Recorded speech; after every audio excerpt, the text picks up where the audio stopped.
Hi, everyone. Thanks for coming today. I guess I'll start, maybe I'll give another minute in case we have any stragglers and then get started.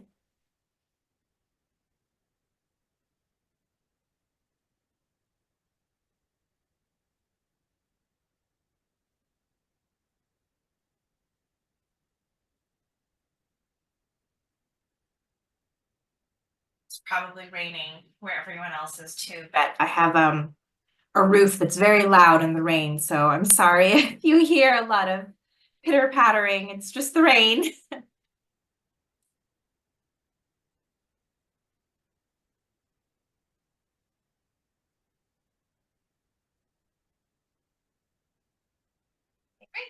so let's get started. Today we have a double act. We're very lucky to have a double act. Dr. Anna Hammersmith and Dr. Xing Zhang are both presenting their work today. This work will be presented at PAA, so they're really looking forward to your feedback that hopefully they'll be able to integrate for the PAA paper. They're going to be talking about marital timing and financial support for parents.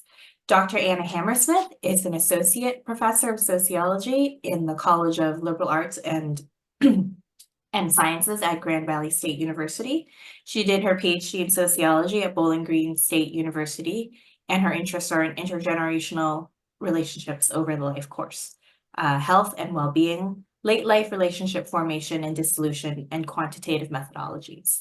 Her research has appeared in the journals of gerontology, the Journal of Health and Social Behavior, Demography, and the Gerontologist. Dr. Xing Zhang will be doing the second half of the presentation. She's an associate professor in the College of Health Solutions at Arizona State University. She did her PhD in policy analysis and management at Cornell and postdoc at University of Wisconsin. Her research focuses on how parent-child relationships shape young adults' transitions to adulthood and health, variations across race, ethnicity, gender, and socioeconomic status. She's published in the Journal of Marriage and Family, Social Science and Medicine, and her work has been recognized by the National Institute on Aging, Spencer Foundation, and National Council on Family Relations. So I'm really excited for today's presentation. I'm a little biased because my personal interest is in family demography, but it's also such a great fit for the CG research agenda too. So I'll hand the floor over to Dr. Hammersmith. Thank you, Bernice, for that really wonderful introduction, and good afternoon, everybody. We would really like to first start off by thanking Bernice and also the Center for Population Change for this opportunity to present our ongoing research. And like Bernice said, we're going to be presenting this at PAA, so your feedback will be really, really valuable to us for progressing this work. So I'm Dr. Anna Hammersmith. I teach in the sociology department at Grand Valley State University, which is in Michigan, in the United States. And then I am excited to present my recent work with Xing Zhang, who's at ASU, on adult children's marital timing and their financial support to aging parents, variation across gender, race, and ethnicity. And we're going to sort of pass it back and forth. So I'll do the first part, and then Sherry will also talk a bit upcoming. So many developed countries, including the United States, have enjoyed increases in life expectancy over the past several decades. Because of this, the period of time over which children and their parents' lives are expected to overlap has extended. This is really good news. Yet these gains in life expectancy have been coupled with declines in healthy life expectancy, and also increases in reports of chronic conditions. As aging parents live longer and face more health challenges, children may increasingly face expectations to provide support to their elderly parents. Yet in recent decades, children in the US have experienced an increasingly delayed and unstable transition into adulthood. For example, children take longer to move out of the parental home, they take longer to complete college degrees, secure full-time employment, get married, and even enter parenthood. In particular, this study that we're working on will focus on marriage, which has been pushed further and further into adult years for many Americans. Changes in timing to key adult roles, like the entry of marriage, do not just reverberate into the lives of adult children. These shifts in marital timing will likely shape the financial support that adult children are able to offer their parents as they age. Age at entry into first marriage has steadily risen in the United States, reflecting an increasingly high economic bar for marriage. In the past, marriage often occurred earlier in the life course as partners worked together to establish a family and build their financial futures. Today, marriage is often viewed as a capstone or an adult role that is delayed until after adults feel as though they're economically secure. This is reflected in rising ages at first marriage in the United States. For example, among men, the age at first marriage in 2010 was about 28.2 years old. Only a little over a decade later, this age at first marriage for men was about 30 years of age, so about a 2-year increase. And then for women, the age at first marriage in 2010 was about 26 years, but by 21, so about a decade later, this had risen to about 28.6 years. As children embark on their pathways into adulthood, parents and children tend to retain close ties with one another. Earlier in the life course, children tend to be most common recipients of support in the parent-child dyad. Yet, as children and parents age, the flow of support begins to reverse, and children increasingly offer financial support toward their aging parents, often to help with things like housing, living expenses, and medical expenses. It's likely that parents' needs of this type of financial support from children will grow in the near future as older adults have experienced gains in life expectancy, but these are not always accompanied by late life gains in health outcomes.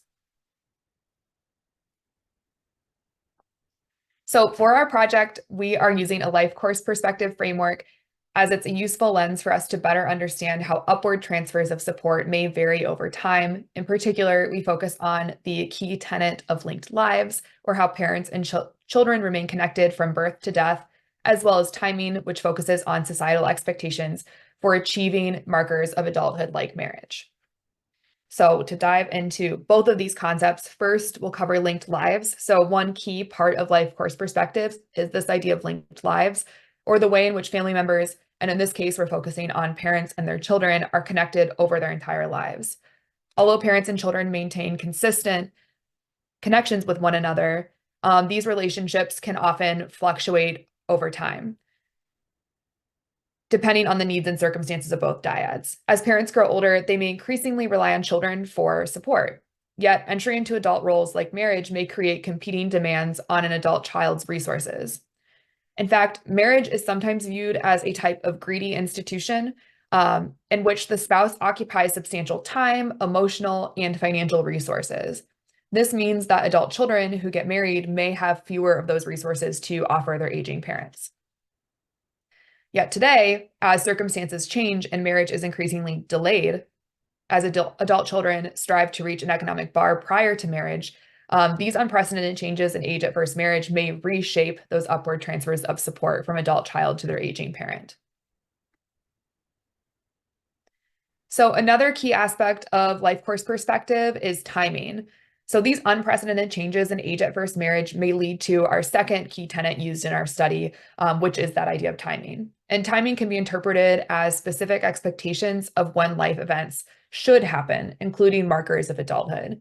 In particular, the timing of key adult roles, like marriage, may shape our behaviors, like the financial support that is offered to aging parents. In this study, we focus on specific timings of marriage, so early marriage, on-time marriage, late marriage, and never marrying. And we'll define what we mean by those in a moment. Young adults who marry late may have greater economic resources since they may strive to achieve an economic bar prior to marrying, and thus they might be better positioned to offer support to their aging parents even after they enter into a marriage. And that's compared to those who marry early or on time. Moreover, for the group of adult children who never marry, they may have fewer competing demands overall, and thus they may be able to offer more support to aging parents than their married counterparts. We also include gender as well as race in our study because we suspect that there may be differences by these key variables. So we do include gender differences, and to begin with, we include these differences because women tend to provide more support to aging parents than do men throughout the entire life course. Yet, prior research also suggests that marriage might monopolize more of women's resources than men's, as marriage is historically a gendered institution in which women provide a great deal of housework, as well as emotional labor, and eventually childcare if children are a part of the picture. Thus, marriage could potentially be a greedier institution for men, regardless of the marital timing. We also include racial and ethnic background. We also predict that the association between marital timing and financial transfers to aging parents might diverge by racial or ethnic background.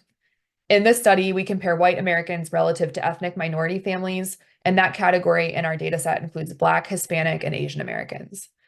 Intergenerational ties tend to be stronger in ethnic minority families in the United States, which often translates into more frequent exchanges of support of all types between parents and their children, regardless of marital status or timing. But ethnic minority families may face greater structural constraints, which could limit the number of financial transfers relative to other types of transfers like time or emotional exchanges of support.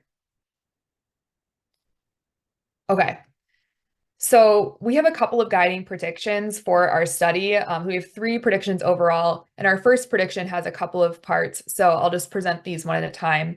Our first prediction focuses on difference between financial transfers amongst the various marital timing categories.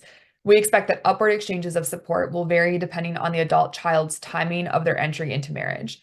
So more specifically, adult children who marry late, and we're defining this as ages 28 and older, will be more likely to transfer financial resources to their aging parents relative to those who marry on time, which we define as ages 25 to 27, or compared to those who marry early, which we define as ages 24 or younger. As a second part of this first prediction, we also expect adult children who enter marriage on time, so that's defined as ages 25 to 27, just to reiterate that, will be more likely to offer financial support to their aging parents relative to children who marry early. Again, we define that as ages 24 and younger. And then the third and final part of this first prediction is that we predict that unmarried adult children will offer more financial support to their aging parents than children who marry early. So that's ages 24 and younger, versus on time, ages 25 to 27, or late, which is ages 28 and older, because of those fewer competing demands on their time and resources. We also include predictions for gender and race ethnicity. So as for gender, we expect that marriage will operate as a greedier institution for women relative to men, regardless of marital timing. And this is guided by the idea that marriage monopolizes more of women's emotional resources and time resources. And this will translate into financial resources as well. And then as our final prediction, we predict that Black, Hispanic, and Asian American children will offer more upward financial support to their aging parents relative to white children, regardless of marital timing. This prediction is informed by prior work on intergenerational ties across race ethnicity, which tend to be stronger in ethnic minority families, which we suspect translates into more frequent exchanges of support between aging parents and their adult children, regardless of the marital timing. Okay, and now I'm going to pass it over to Sherry to discuss our methods section. Thanks, Sherry. Thanks, Anna. So now I'll discuss the methods and results sections. To answer our research questions, we use data from the National Longitudinal Study of Adolescent to Adult Health, also known as AdHealth, which is a data set that was collected in the United States. AdHealth is a nationally representative school-based sample of adolescents who were initially in the 7th through 12th grades from 1994 to 1995 and followed until the most recent Wave 5, when respondents were between the ages of 32 to 44 years old. Wave 2 was conducted from 1995 to 1996, Wave 3 from 2001 to 2002, Wave 4 from 2008 to 2009, and Wave 5 from 2016 to 2018. We restricted the analytic sample to those who had completed all 5 waves of AdHealth and had valid sample weights. The directors involved in the AdHealth study received the Golden Goose Award in 2016, which recognizes the tremendous human and economic benefits of federally funded research by highlighting examples of seemingly obscure studies that have led to major breakthroughs and resulted in significant societal impact. AdHealth has been recognized as the gold standard basic research study on human health, funded by the National Institutes of Health, which has had profound impacts on society, shaping national conversations around adolescent health. It has also been described as the largest and most comprehensive study ever of adolescent health and its implications for adult well-being, and it continues to profoundly impact the ways in which we understand and act to improve human health. The strengths of AdHealth for this particular project include interviews over a period of 23 years from 1994 to 2018, as well as a nationally representative sample of white, Black, Hispanic, and Asian American respondents. This figure here shows the data structure and age ranges of AdHealth respondents. At wave 1 of AdHealth, respondents were between the ages of 12 to 19 years old. At wave 2, respondents were between the ages of 13 to 20 years old, while respondents were between the ages of 18 to 28 years old at wave 3, 24 to 32 years old at wave 4. At wave 5, respondents were between the ages of 32 to 44 years old. This figure shows additional data and measures available in the AdHealth data that are outside of the scope of our current study, but may be of interest to researchers in the audience. AdHealth includes a school administrator sample, parents of the AdHealth respondents collected at both waves 1 and 5, romantic partners of AdHealth respondents at wave 3, as well as a variety of biomarkers, including height, weight, immune, inflammation, cardiovascular, epigenetic, and microbiome data. Now I'll move on to describe the measures that we used in this study. The primary independent variable of interest was the timing of adult children's first marriage by wave 5 of AdHealth, which included the categories of never married, married early, married on time, and married late. Adult children who married early were those who were married before the age of 24. Adult children who married on time were those who married between the ages of 25 to 27, and adult children who married late were those who married at ages 28 and later. These ages were based on categories of marital timing from previous research, which identified early marriage as before age 24, on-time marriage between 25 to 27, and marriage at ages 28 and later as late marriage.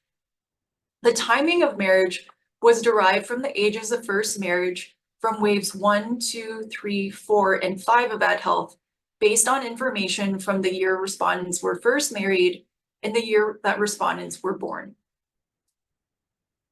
Our primary dependent variable was financial transfers from adult children given to parents drawn from wave 5 of AdHealth. It came from the following question: how many times have you paid a parent or parent figure's living expenses or given him or her more than $50 to pay living expenses during the past 12 months? Responses range from did not give any money to their parent to gave any money to their parent. We also included several control variables that have been linked to intergenerational financial transfers, including gender, race, and ethnicity, such as Black, Hispanic, or Asian American, immigrant generation status, age, number of children, number of siblings, employment status, self-rated health, depressive symptoms, frequency of communication and closeness to mothers, as well as living arrangements, which were drawn from waves 1 and 4 of AdHealth. For our analytic strategy, we examined how the timing of marriage was associated with adult children's upward financial transfers to their parents using logistic regressions. We conducted stratified models among the full sample and also separate models across gender, race, and ethnicity. Now I'll move on to describe the results. This figure shows descriptive statistics among the AdHealth respondents. Approximately 52% of the sample identified as women, and 74% of the sample identified as white, followed by 12% who identified as Black, 10% as Hispanic, and 4% as Asian. 63% of these adults had not completed a college degree, while 37% of these adults completed a college degree. As for marital status, 23% of these adults were never married by wave 5 of AdHealth, while 39% married early, 16% married on time, and 22% married late.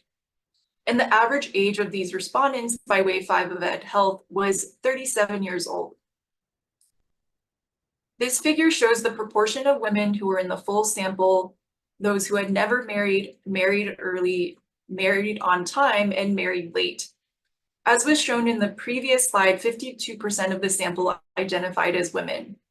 48% of the never married sample were women, followed by 58% of women who married early, 51% of women who married on time, and 46% of women who married late. The proportion of women who married early was significantly different from the proportion of women who had never married, and the proportion of women who married on time and married late was significantly different from the proportion of women who married early. This figure shows the proportion of adult children who provided upward financial transfers to their parents across gender, race, and ethnicity. Approximately 22% of women and 23% of men provided upward financial transfers to their parents by their late 30s. By race and ethnicity, 17% of white adults, 44% of Black adults, 34% of Hispanic adults, and 34% of Asian adults provided upward financial transfers to their parents by their late 30s. Black, Hispanic, and Asian adults were significantly more likely than white adults to provide upward financial transfers, whereas Hispanic and Asian adults were significantly less likely than Black adults to provide upward financial transfers to their parents. This figure shows the distribution of upward financial transfers by marital timing. While 22% of the full sample provided upward financial transfers to their parents, 31% of adults who never married provided upward financial transfers, the largest out of all marital timing groups, and was significantly different from all other marital timing groups. 21% of adults who married early provided upward financial transfers, while 16% of adults who married on time provided any upward financial transfers to their parents, which was significantly different from those who married early. 20% of adult children who married late provided upward financial transfers to their parents, which significantly differed from those who married on time. Now I'll move on to present the analytic results from logistic regressions examining factors associated with upward financial transfers among the full sample. This figure shows odds ratios from logistic regression results examining how marital timing is associated with upward financial transfers among the full sample, showing statistically significant results. Relative to adult children who never married, adult children who married early and adult children who married on time had significantly lower odds of providing upward financial transfers to their parents. Relative to white adults, Black, Hispanic, and Asian adults had significantly greater odds of providing upward financial transfers to their parents.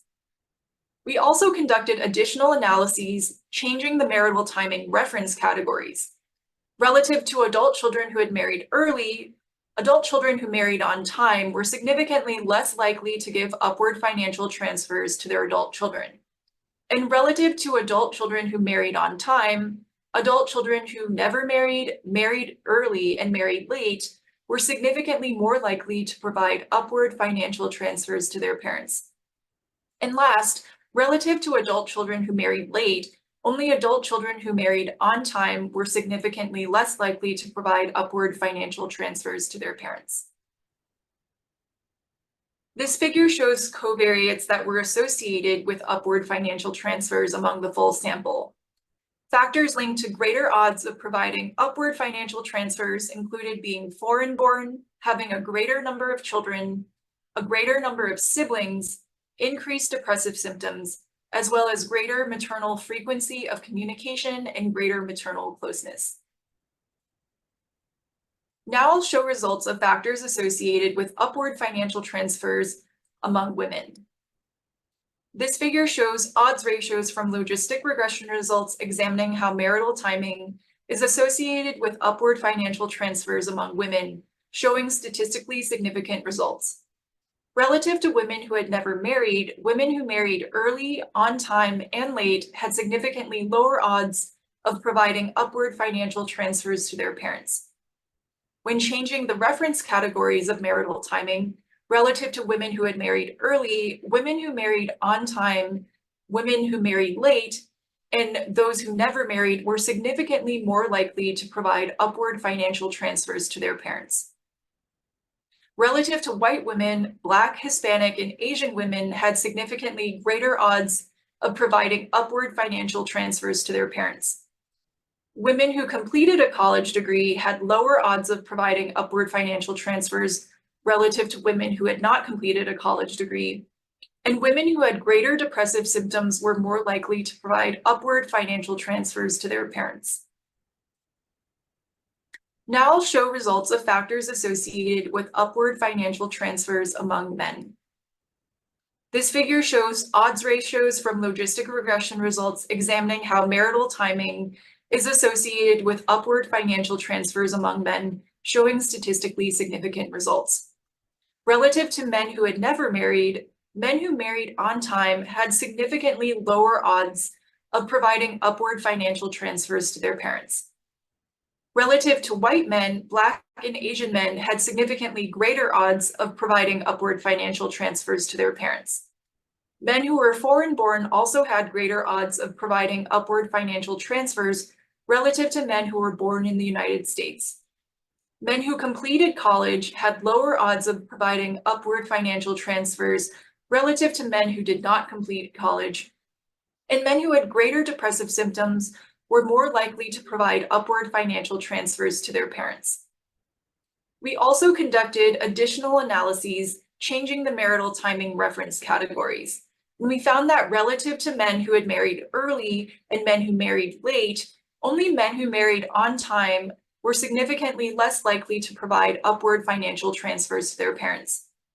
Relative to men who married on time, men who never married, men who married early, and men who married late were significantly more likely to provide upward financial transfers to their parents. Now I'll show results of factors associated with upward financial transfers by race and ethnicity, first showing results among white adults. This figure shows odds ratios from logistic regression results examining how marital timing is associated with upward financial transfers among white adults, showing statistically significant results. Relative to white adults who never married, white adults who married early, on time, and late had significantly lower odds of providing upward financial transfers to their parents. When changing the reference categories relative to white adults who married early, married on time, and married late, white adults who never married were significantly more likely to provide upward financial transfers to their parents. Relative to white men, white women had significantly greater odds of providing upward financial transfers to their parents. White adults who completed college had lower odds of providing upward financial transfers to their parents relative to white adults who had not completed a college degree, while white adults with a greater number of children were significantly more likely to provide upward financial transfers to their parents. This figure continues to show significant covariates linked with upward financial transfers among white adults. Factors associated with increased odds of providing upward financial transfers, including having more siblings, increased depressive symptoms, poor self-rated health, and increased levels of maternal frequency of communication and maternal closeness. Now I'll move on to show results of factors associated with upward financial transfers among Black adults. This figure shows odds ratios from logistic regression results examining how marital timing is associated with upward financial transfers among Black adults. Neither marital timing nor gender were significantly associated with increased odds of providing upward financial transfers to parents. Black adults who were older in age had lower odds of providing upward financial transfers to parents relative to Black adults who were younger in age. And now I'll show results of factors associated with upward financial transfers among Hispanic adults. This figure shows odds ratios from logistic regression results examining how marital timing is associated with upward financial transfers among Hispanic adults. Neither marital timing nor gender were significantly associated with increased odds of providing upward financial transfers to parents. Hispanic adults who were older in age and those who had completed a college degree had lower odds of providing upward financial transfers relative to Hispanic adults who were younger in age and those who did not complete a college degree. And last, I'll show results of factors associated with upward financial transfers among Asian adults. This figure shows odds ratios from logistic regression results examining how marital timing is associated with upward financial transfers among Asian adults. Neither marital timing nor gender were significantly associated with increased odds of providing upward financial transfers to parents. Asian adults who had a greater number of siblings were significantly more likely to provide upward financial transfers relative to Asian adults who had fewer siblings. Now I'll pass this back to Anna to conclude our presentation. Thank you, Sherry. So I want to offer a few concluding remarks based off of the results that Sherry just shared with you all. So just to sort of recap, overlap between the lives of parents and their adult children has extended in recent decades due to historic gains in life expectancy. From these trends in life expectancy emerged new questions about the evolving nature of support patterns between children and their parents. In particular, although parents are living longer lives, they're not always in the greatest of health, which might necessitate more support from their adult children. But adult children might not be equipped to offer this support, as children have experienced a more winding pathway into their adult roles, including marriage. In this study, we investigate one piece of that pathway to adulthood and its role in shaping upward financial transfers to parents. So in particular, we ask how children's marital timing, focusing on those categories of early, on time, late, or never marrying, shapes their financial transfers to aging parents, as well as potential differences by gender or race, ethnic background. We want to share a few themes that we've pulled from our results. So our first theme that emerged from our findings reveals some support for the idea that marriage continues to operate as a greedy institution. In particular, we revealed that never married adult children were more likely to transfer support to their aging parents than those who married early or on time. There was no difference in our results between never marrying and late marriage. This might suggest that delaying marriage might benefit parents by delaying those competing demands between spouse, and perhaps late marriage suggests a child has achieved an economic bar that allows them to prioritize their parents as well as their marital role. At the same time, we do not find many differences between adult children who marry early, on time, or late. So even as marriage has become increasingly delayed, it does not appear that those delays in marriage have had any notable benefit to the financial transfers that aging parents might receive from their adult children. So our second theme relates to our predictions about gender. Our findings confirm prior work, as well as our predictions that suggest marriage is a greedier institution for women relative to men, such that for women, those who marry early, on time, or late are less likely to transfer support to their aging parents relative to never married women. When we look at men, only those who marry on time are less likely to offer support to their aging parents relative to men who never marry. We also have our third theme, which relates to our hypothesis about race ethnicity. So our predictions point toward notable differences by racial and ethnic background, which confirms prior studies. Among white adults, those who marry early or on time are less likely to transfer financial resources to their aging parents than those who are never married. And white adults who marry late are more likely to offer financial support to their aging parents. These findings suggest that marriage operates as a greedy institution among white adults, but perhaps delaying marriage does not benefit aging parents among white respondents. Okay, so we should note a few potential limitations of the current analysis. So although we feel our work adds to a growing body of literature focused on how adult children's status attainments impacts parental well-being, we do want to note some of these limitations related to the AdHealth data set. So first, due to the sampling strategy used by AdHealth, our sample of parents are nearly all mothers at about 97%. Fathers also have a high proportion of missing data on covariates related to the father-child relationship, and thus we exclude these measures from the current analysis. We also focus exclusively on financial transfers in this particular study, as children in the AdHealth report do not report a time transfer to aging parents.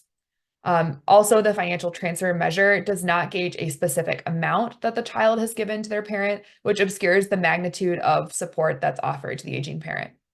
Also, as a final limitation, dyadic studies show that parents and children don't always agree, so the reports can conflict. And since we only use data from the adult child, we can't really confirm whether the parent would agree that they received the support the child says. And then as for future directions for this particular project, which Sherry and I are working on now, and ahead of the PAA deadline, we want to move our work forward by testing differences between gender and race ethnic groups to determine whether financial transfers are significantly different between the various groups we include. We also plan to run sensitivity analyses to explore different age ranges for early on time and late marriage. So we've pulled these ranges from prior work, but we know that these could be quite flexible and that these also may vary by gender, as women tend to marry earlier than men. So we will also explore that difference. And then finally, we do really want to consider the role of cohabitation, which has increased among young people and older people alike in the United States in recent decades. So we acknowledge that a lot of children in the US, as they enter adulthood, may delay or forgo marriage entirely in favor of living with their partner. We are really curious as to whether cohabitation would operate similarly as a greedy institution, as we see with marriage. And we do have some larger future directions for our collaborations together, and Sherry is going to talk about a few of those.